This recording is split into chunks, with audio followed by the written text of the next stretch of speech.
നാം എല്ലാവരും പലതിലും തെറ്റിപ്പോകുന്നു.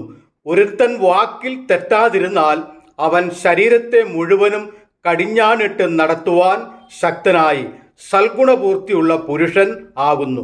കുതിരയെ അധീനമാക്കുവാൻ വായിൽ കടിഞ്ഞാൺ ഇട്ട് അതിൻ്റെ ശരീരം മുഴുവനും തിരിക്കുന്നുവല്ലോ.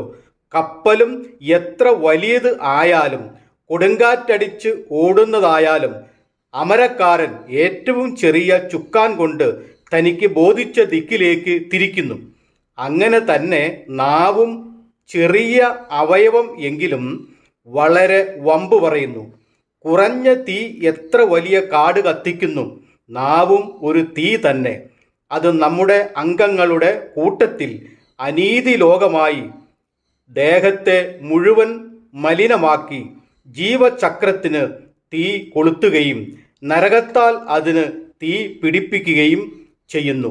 യാക്കോബിൻ്റെ ലേഖനം 3-ാം അധ്യായം 2 മുതൽ 6 വരെയുള്ള വാക്യങ്ങൾ. നാവിനെ നാം അടക്കി മെരുക്കി നല്ലത് മാത്രം പറയുവാൻ നിയന്ത്രിക്കുന്നുവെങ്കിൽ നമുക്ക് നന്മയുണ്ടാകും. അതല്ല, നാവിനെ അടക്കി നിയന്ത്രിക്കുവാൻ നമുക്ക് കഴിഞ്ഞില്ലെങ്കിൽ നാവ് വളരെ വലിയ ദോഷം ക്ഷണിച്ചു വരുത്തും. ആയതിനാൽ നാവ് കൊണ്ട് നല്ലത് പറഞ്ഞ് ദൈവത്തിന് മഹത്വം കരേറ്റി ജീവിക്കുവാൻ ദൈവം നമ്മെ സഹായിക്കട്ടെ. ആമേൻ.